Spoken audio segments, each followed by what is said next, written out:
Bismillahirrahmanirrahim. Assalamualaikum warahmatullahi wabarakatuh.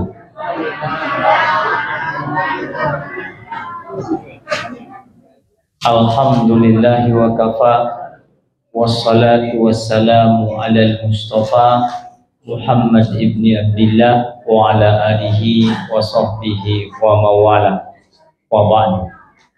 Bapak dan Ibu jamaah sholat isya yang dimuliakan Allah, bersyukur kepada Allah atas rahmat dan nikmatnya, kita ucapkan alhamdulillahirabbil alamin. Berselawat untuk baginda Rasulullah sallallahu alaihi wasallam. Allahumma shalli ala sayyidina Muhammad wa ala ali sayyidina Muhammad. Tema kita malam hari ini zakat dan kesejahteraan umat. Itu judulnya. Jadi ada hadis Nabi begini dari Hasan. An Hasan qala Rasulullah sallallahu alaihi wasallam. Kata Rasulullah, hasinu amwalakum bizzakah wadawu mardakum bis sadaqah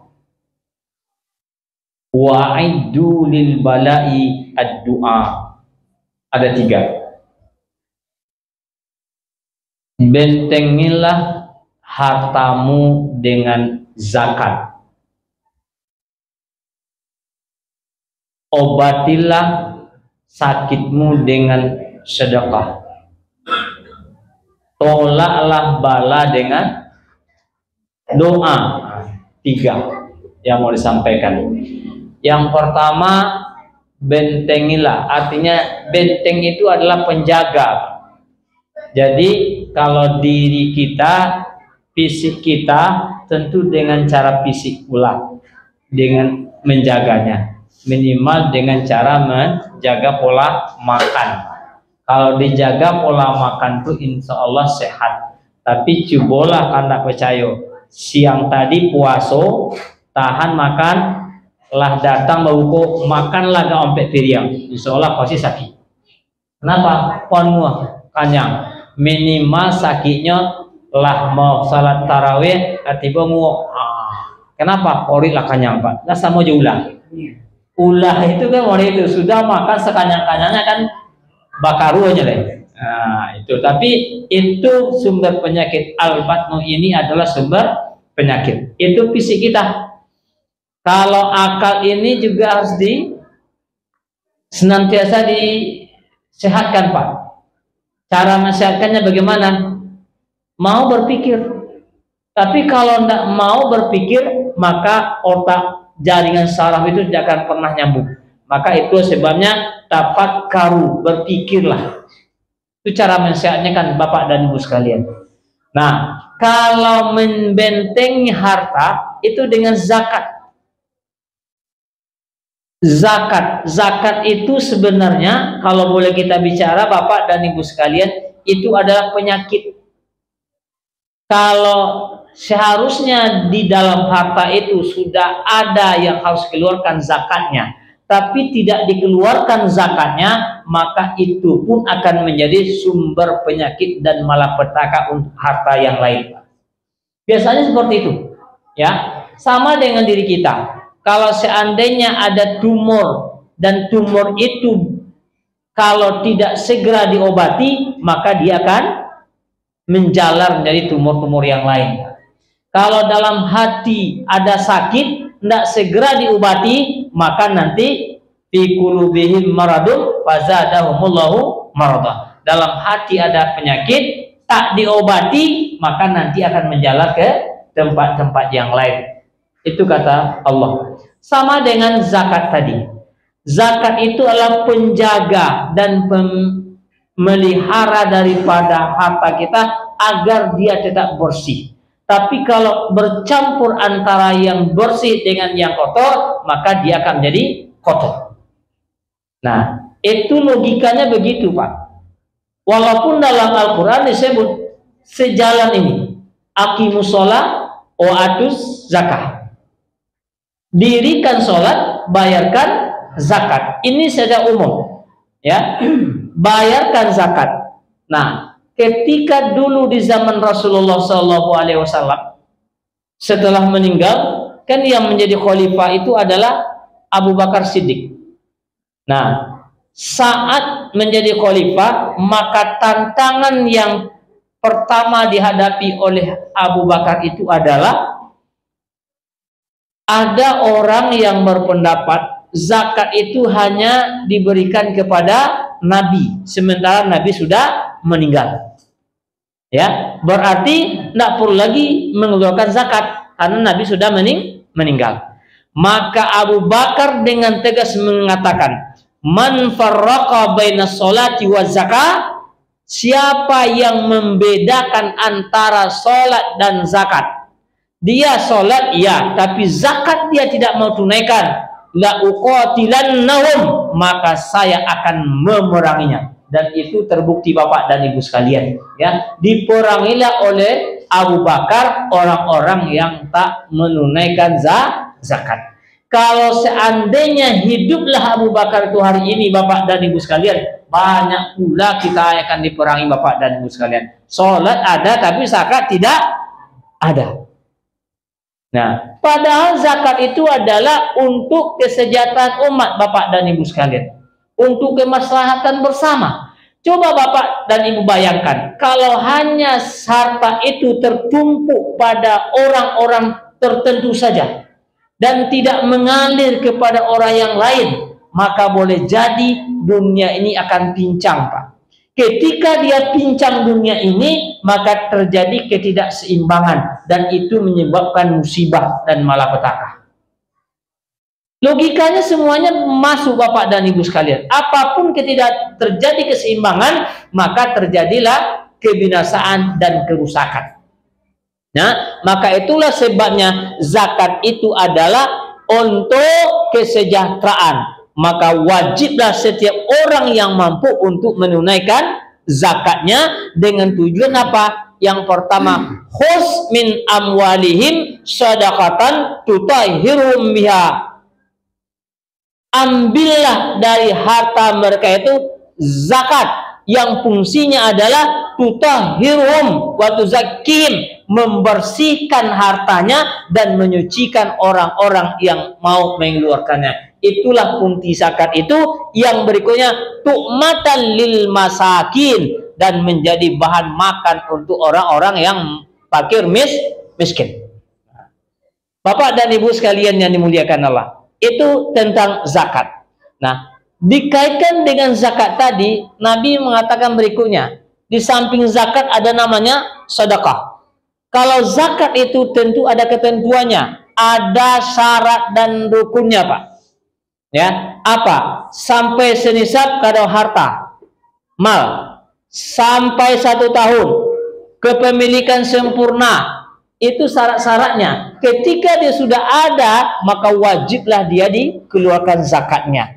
Tapi ada zakat setiap diri yang harus dikeluarkan saat sebelum hari raya Idul Fitri, yang namanya zakat apa? Zakat fitrah. Nggak banyak-banyak, Pak. 2,5 kilogram, 2,5 kilogram. Itu zakat fitrah. Itu zakat diri namanya. Tapi yang tadi namanya zakat mal, yang ini ada zakat diri.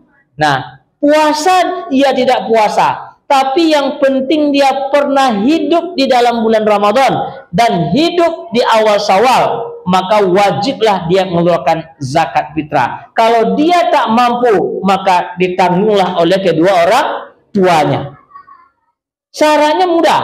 Siapa yang punya kelebihan makanan, karena yang dizakat itu adalah makanan pokok. Rasulullah menzakatkan gandum, ya, maka di kita karena makan pokok kita adalah beras, ya, nasi. Bukan zakat nasi, beras, makan pokoknya beras. Rasulullah itu adalah gandum, tapi gandumnya bukan gandumnya sudah dimasak. Sama dengan kita beras, bukan nasi. Kenapa? Karena nasi sudah dimasak. Jangan pula nanti kita zakat nasi gitu kan. Itu sedekah apa namanya? Sedekah. Tapi adalah zakat fitrah itu adalah makanan asal, makanan pokok. Bukan yang dimakan pokok, Pak. Yang asal makanan pokok Rasulullah gandum, karena dia makan asalnya adalah gandum. Kemudian gandum itu diolah menjadi roti apa gitu kan. Nah, sama dengan kita, nasi ya, itu dari beras, dan beras itu dizakatkan. Lalu diolah terserah mau jadi apa, mau jadi bubur, kemudian bubur ayam, mau apalah serah. Ya, tapi yang penting itu adalah berasnya. Ya. Maka dia disebut dengan zakat diri. Siapapun yang pernah hidup di bulan Ramadan, walaupun agak sebentar, lahir dia sebelum matahari terbenam di bulan Ramadan, sebelum terbenam ini, ya, kemudian hidup dia di awal Syawal, mati dia sebelum sholat hari raya, nah, kan bisa, Pak. Itu wajib zakat, ya. Tapi kalau dia mati sebelum matahari terbenam, sebelum hari raya Idul Fitri, maka tak wajib dia zakat, Pak. Ya, tak wajib dia dizakatkan. Kenapa? Karena dia tidak sampai waktu wajibnya. Waktu wajib zakat fitrah itu begini, Pak. Kalau dari awal zakat fitrah itu adalah sunat, mungkin di awal sampai sunat. Tapi masa wajibnya adalah setelah matahari terbenam di akhir Ramadan sampai sebelum khatib naik mimbar. Waktu Idul Fitri itu masa wajib, ya. Tapi jangan dikejar masa itu, Bapak dan Ibu sekalian. Kenapa? Karena ketika diberikan kepada amil, maka amil kita berikan beban yang dia tak akan mungkin melakukan. Kan dia juga mau sholat juga, ya. Maka karena itu tunaikanlah zakat itu bagusnya walaupun dalam suasana sunat sebelum matahari, artinya masih dalam suasana Ramadan itu. Nah, berarti sunatnya dapat, uang wajibnya sudah tak diwajibkan lagi karena sudah ditunaikan. Itulah yang bagusnya, Bapak dan Ibu sekalian. Jangan berikan kewajiban amil. Nah, nanti saya mau sholat, pas orang mau bayar zakat langsung, dia kasih pula sama amil. Oh, jadi susah. Tapi kalau berikan langsung kepada orang yang fakir menurut kita, itu tidak masalah. Ya, tidak masalah. Nah, itu boleh Bapak dan Ibu sekalian. Tapi bagusnya kalau ingin sama diperhatikan, maka kumpullah di suatu tempat. Kan ada juga sekarang Bapak dan Ibu sekalian, amil-amil masjid ini, amil-amil musola itu tak sah. Ada yang mengatakan gitu, Pak. Persoalannya apa? Harus dibentuk dari atas, dari pemerintah. Pemerintah kita bukan pemerintah Islam. Kalau seandainya pemerintah Islam, maka itu mesti, Pak. Ya, karena ketentuannya berdasarkan Islam. Amal zakat ini adalah aturan dalam Islam. Boleh, tapi kalau seandainya dia bukan karena pemerintah Islam, kita pemerintah Pancasila. Pancasila menurut mereka aja. Ya, dia tidak ada aturannya, maka masih bolehlah kita membuat amil tersendiri di masjid-masjid atau di mana-mana Bapak dan Ibu sekalian, walaupun amilannya amil musiman. Tahu musiman ini? Itu musiman Bapak dan Ibu sekalian, untuk perpanjangan tangan Bapak dan Ibu. Ya, perpanjangan tangan jamaah untuk apa? Agar masyarakat yang ada di sekitar ini juga berhak untuk mendapatkan sama-sama bergembira pada hari raya Idul Fitri. Jangan sampai di sekolah bikin ronda, di sekolah ada yang dimakan. Itu luar biasa bahaya Bapak dan Ibu sekalian yang dimuliakan Allah. Dan ukuran kalau ada tetangga sebelah tidak makan, sementara kita berpesta pura dengan kegembiraan tidak makan tetangga sebelah, maka ukurannya adalah la yu'minu ahdukum, kamu takkan beriman sampai tetanggamu sama-sama makan dengan kamu. Bapak dan Ibu sekalian yang dimuliakan Allah, itu tentang zakat fitrah, zakat yang wajib diberikan oleh setiap orang yang hidup di Ramadan dan awal Syawal. Nah, itu yang pertama tadi. Karena saya berdasarkan hadis tadi, saya sampaikan yang kedua. Yang namanya zakat itu adalah wajib. Hukumnya wajib, Pak. Nggak boleh tawar-tawar. Tapi hadis yang kedua tadi sebutkan wadawu mardakum bisadaqah. Obati penyakitmu dengan sedekah. Bisa. Kenapa Bapak dan Ibu sekalian yang muliakan Allah? Secara umumnya, kalau orang sangat tergantung dengan harta, setiap hari pikirannya harta saja, setiap detik yang dipikirkan semuanya berkaitan dengan harta, maka ketika dikeluarkan harta itu, pertama dia mungkin akan bertanya-tanya, Pak, untuk apa saya cari harta ini, lalu hanya saya berikan kepada orang lain. Tapi dengan beransur-ansur Bapak dan Ibu sekalian, saat kita mampu membagikan harta yang kita punya kepada orang lain, maka di saat itulah penyakit yang keserakan tadi akan mulai berkurang Bapak dan Ibu sekalian. Akan mulai berkurang dia. Makin banyak kita bersedekah, maka penyakit keserakan itu akan makin menjauh dari kita Bapak dan Ibu sekalian. Kalau orang sudah tidak serakah lagi, maka itulah mungkin sembuh penyakitnya. Itu logikanya seperti itu. Tetapi Allah dan Rasulnya mengatakan, ya, yang datangkan penyakit siapa? Izin Allah. Ya, yang nyuruh berobat atas perintah Allah lewat Nabi. Makanya Bapak dan Ibu sekalian, kalaulah dia beriman, yang datangkan penyakit itu dengan izin Allah, yang menyuruh berobat dengan sedekah juga Allah Subhanahu wa taala, yang akan menyembuhkan siapa? Allah, kan?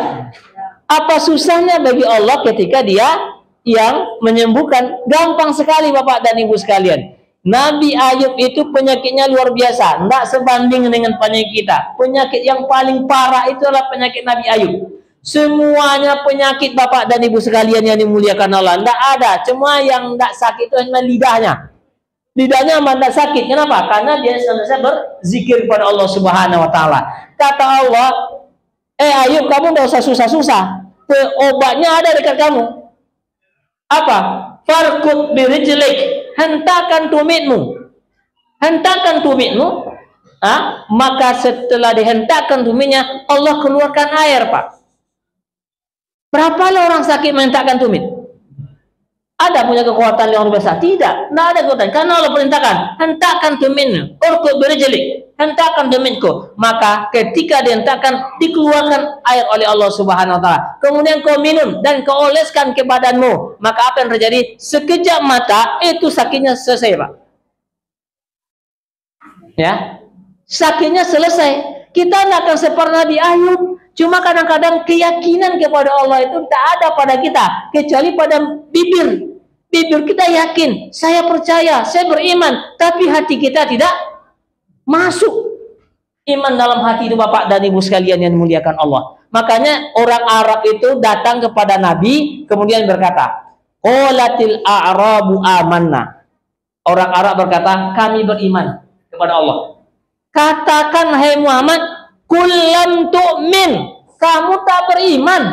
Kenapa dikatakan lam yadkhulil imanu fi qulubihim? Karena iman itu tak masuk ke dalam hati. Jadi iman, keyakinan itu kerjaan hati. Ya. Kalau yang namanya syahadat itu adalah salah satu masuk Islam, tapi kalau keyakinan kepada Allah itu dalam hati. Maka Ayub tadi dengan yakin dia kepada Allah, maka cukup hentakkan kaki, maka keluar air.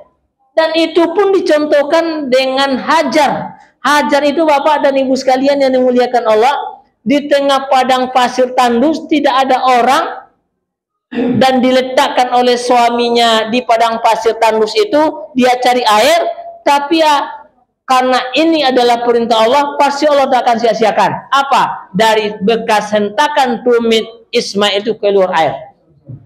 Namanya Zam. Itu kenapa bisa Bapak dan Ibu? Karena keyakinan itulah. Ketika dia yakin, maka apa yang disampaikan oleh Allah itu, maka dia yakin pasti Allah tak akan sia-siakan. Begitu pula dengan zakat dan sedekah tadi. Ketika kita sakit, tidak ada lagi cara lain untuk berobat. Ke dokter sudah tidak bisa lagi. Kata dokter, pulang aja lah. Kan berarti dokter sudah tak sanggup. Berobatlah dengan sedekah itu. Kenapa? Karena sedekah itulah yang akan bisa menyembuhkan kita. Logikanya seperti tadi. Lalu yang ketiga. Yang ketiga, apa tadi yang ketiga? Satu tadi apa? Zakat, kan? Yang kedua, Berobat dengan sedekah. Dan yang ketiga, tolaklah bala dengan doa. Sering-sering berdoa Bapak dan Ibu sekalian. Orang yang tak berdoa itu adalah orang yang sombong. Itu disebut oleh Allah, innallazina yastakbiruna an ibadati. Orang-orang yang sombong, tak mau berdoa kepadaku, kata Allah, dia adalah orang-orang sombong. Tempatnya di mana? Nabi itu sedekat makhluknya kepada Allah, Pak. Tengok doa Nabi Ibrahim. Berdoakan ya kan? Siapapun Nabi itu tidak ada yang tak berdoa. Dia adalah manusia-manusia pilihan. Nabi Muhammad itu berdoanya luar biasa Bapak dan Ibu sekalian. Tapi doa itu menghadirkan hati dan yakin kepada yang pemberi. Itu doa Pak. Ya, betul-betul. Nabi itu ketika berdoa luar biasa, angkat tangannya gini Bapak, dan gitu ketika perang Badar. Luar biasa angkat tangannya, itu tanda dia harap. Jadi kalau orang berdoa macam itu Bapak dan Ibu sekalian, mau ikut tangannya kan, ikut terserahlah, mau dikabulkan, yang pertama dikabulkan ya kan. Kalau itulah biasa namanya. Ya. Tetap harus berdoa Bapak dan Ibu sekalian. Kita tak tahu doa itu 3 model ijabahnya. Yang pertama bayar kontan. Yang bayar kontan itu ada 3 orang golongan. Apa? Yang pertama adalah doa seorang ibu kepada anaknya, itu bayar kontan. Makanya doa ibu-ibu ini mustajab. Walaupun kadang-kadang dia tidak berdoa, tapi kata-katanya menjadi doa. Makanya jangan pernah doakan anaknya menjadi anak-anak yang tidak baik. Jangan sampai pula, anak hantu, kan? Nah, bapak dan ibunya dihantu. Iyalah, anak hantu kan, ya kan? Apa dan ibunya dihantu duluan. Nah, doa orang yang zalim. Dan yang ketiga adalah doa orang yang berpuasa saat dia berbuka. Saat berbuka Pak, doanya apa? Doa berbuka dulu. Nah, itu bukan doa Ibu. Doa itu adalah permohonan. Makanya semua orang mengatakan Allahumma lakasumtu wa bika amantu wa ala rizqika aftartu. Dan satu lagi, apa? Zahabaz zama'u wa talatil uruku wasabatal ajur insyaallah. Itu bukan doa Pak. Doa, coba baca artinya. Allahumma lakasumtu, apa artinya? Aku berpuasa untukmu. Wa bika amantu, apa artinya? Oh ya Allah, sekian lama. Saya beriman kepadamu. Wa ala rizqika, dan di atas rezekimu aku berbuka. Mana permintaannya? Doa itu kan meminta loh Pak. Ada permintaannya dong. Yang kedua, zahabaz zama'u, telah hilang rasa haus, dahaga karena minum. Nah, coba kena percaya. Enggak jadilah. Ayo sabun nih. Telah hilang rasa haus gitu kan, karena sudah minum. Kemudian apa lagi? Waqtalatil uruku, urak-urak sudah kendor. Wasabatal ajru, dan sudah ditetapkan pahalanya. Doanya yang mana? Doa itu adalah tolubul adna ilal a'la, meminta sesuatu kepada yang lebih tinggi kedudukannya. Kita rendah meminta kepada Allah. Apa yang diminta?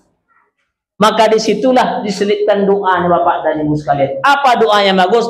Bacalah doa untuk mohon ampun. Allahumma innaka afuwun tuhibbul afwa fa'fu'an nih, itulah dibaca Pak. Apalagi Allahumma inni as'aluka ridhoka wal jannah. Maka itu bagian daripada doa itu. Disitulah yang paling mustajab. Tapi orang lupa Pak.